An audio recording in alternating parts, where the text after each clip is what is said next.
Gianni Infantino has said that FIFA needs an open mind about when to stage tournaments to optimise for players and fans globally. He says if you want to play at the same time everywhere, then you can play in March or in October, most likely, because in December, you're not playing in one part of the world, and in July, we're not playing in another part of the world. We've got everybody still here to talk about this. I'm going to start with you, Gab, because there's been upset with FIFA before about domestic leagues and clubs feeling, and nations even feeling that they're not always properly consulted over when some of these tournaments are going to be played.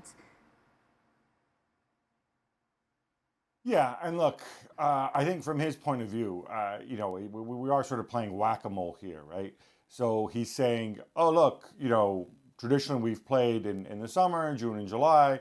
Y'all complained, we saw with the Club World Cup, about temperatures and weather and thunderstorms in the U.S. and obviously Mexico and Canada, I suppose, will be milder. The fact is, if you want to play at an ideal time or anywhere in the world, it's March and October. And I'm not even sure about that. I don't know how much fun it is to be playing in Montreal or Boston, indeed, or Chicago or whatever in March. But I think his point is, on some level, we have to answer the question of what comes first: club football and the integrity of the leagues, or big FIFA competitions like the World Cup, like he hopes the Club World Cup will be as well. And do we put those in the best possible conditions?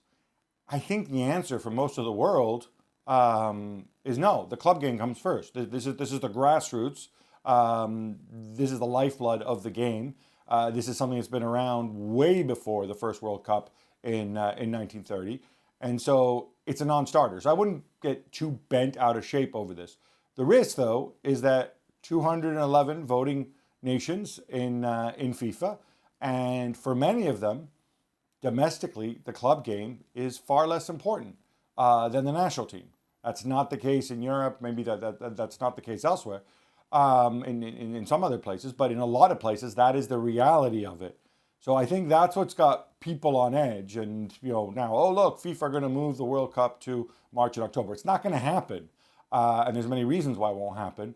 But I think what he's saying is true. Well, the idea, and I'll throw this to all the ex-footballers we have here. There is an ideal time to play football around the world. It probably is, late March, maybe April, maybe October. That is optimal, but that belongs to the club game. Do we need an open mind? We've seen the Winter World Cup now by this point, Shaka.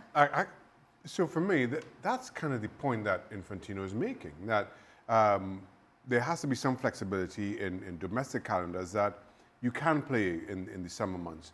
If the host nation, the summer months, the summer months here in the US, if that time of year is best for them, or if, as we saw in 2022, when you want to play the Middle East, you want to play in Australia, the months of November, December, January might be more ideal. And I am all for the World Cup being hosted in different parts of the world.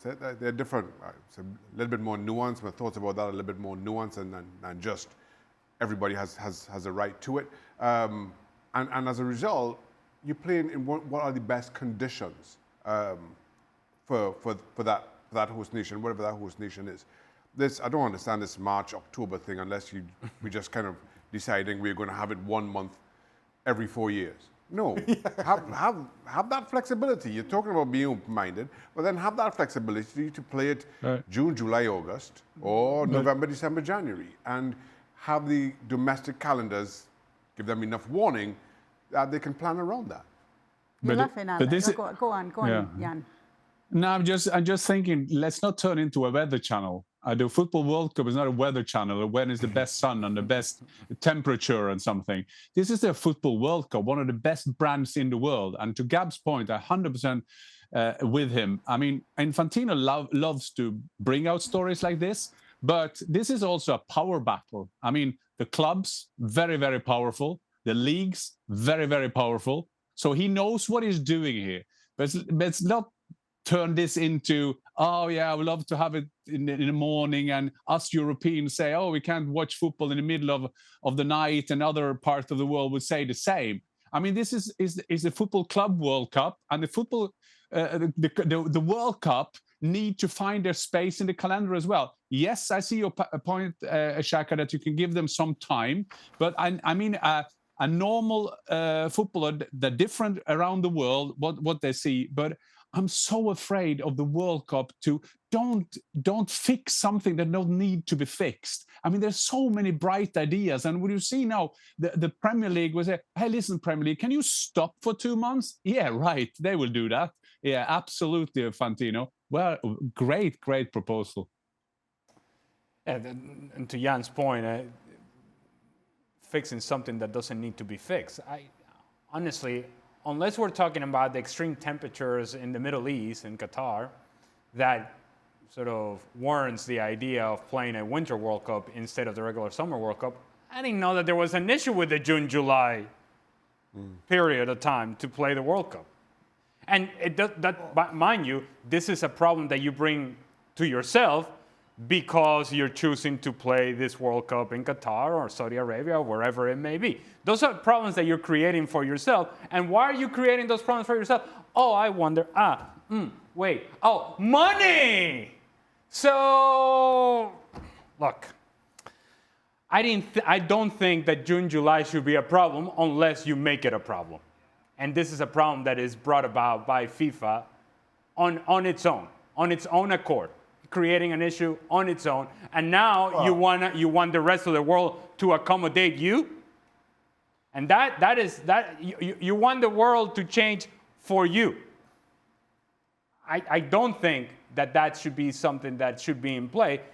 If everybody knows that you're playing the World Cup in June, July, and we've known this for years upon years upon years, and it has worked for the many World Cups that Venezuela has missed.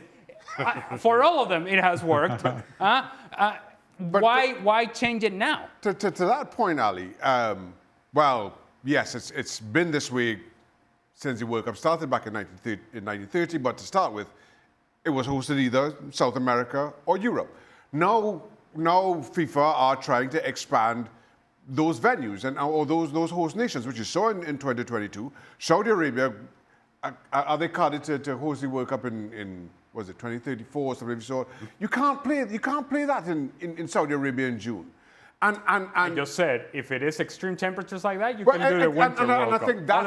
I think that's the point he's trying to make here. And while a lot of the focus is on the Men's World Cup, so let's say, I think there's an added conversation around the Women's World Cup, around the Club World Cup, similarly, that they can move those competitions from those June, July months to November, December, January. I think there's a broader conversation that needs to be had, because while FIFA are expanding those tournaments, and we've had our say on that, there are more and more nations who have extreme temperatures in June and July who also want to host some of those tournaments, not just the Men's World Cup. I think there's a far bigger offering here that Infantino is addressing. But they've shown, fair enough, Shaka. I like the way you're talking about that. Yeah, I think the whole world should be able to have it. But the thing is, what we're discussing now, we found a way in Qatar, a lot of discussions around it, that we can play it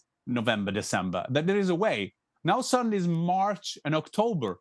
That is in the middle of every league, of the top leagues. I mean, in November, December, you can find a way, because in Germany they have the time off. Only England don't have time off, and they found it at Qatar. And now suddenly March, October, where did that come from? That's what I mean. It's Weather Channel. I think the March-October thing is a little bit of a throwaway, a little bit of a red herring, in him saying that these are the only months that you can have a tournament anywhere in the world without it being extreme temperatures. Not to suggest that he's saying, let's change our calendars to have it either in March and October. Yeah. He's just saying that this is the only time we can have it, which is no good for anybody. So therefore, we have to focus on those, again, June, July, November, December months. Last point, Gab. Yeah, no, I think that's exactly what Shaka said, but also I think it's not that deep. There's an elephant in the room, which is that you're having a World Cup in Mexico, the US, and Canada. And I take on board what you said about, well, we've shown that, we can play it in November and December, and also we can play a World Cup in June and July. His argument is that, or I don't want to put words in his mouth, but if you're going to have it in North America, you can't do either one without people moaning and complaining about the humidity and whatever. Because if you do it in the summer, you'll have an issue. If you do it in winter, good luck playing, in Canada or in some of the northern United States in winter. So I think his point is that there will always be some level of issue with the players and the heat. And as long as it doesn't actually become dangerous, and there was an argument for certainly Qatar in the summer just being actually dangerous for the players out there, we can live with it. When we played a World Cup final in 1994 in LA at the Rose Bowl, and that game kicked off at noon under the midday sun. So, and wasn't a great game, and I really didn't like the outcome. But you know what? People live with it. So I think there's a level of tolerance I think that people have to have. This is not going to be a phenomenal spectacle from a purely athletic performance, but World Cups rarely are.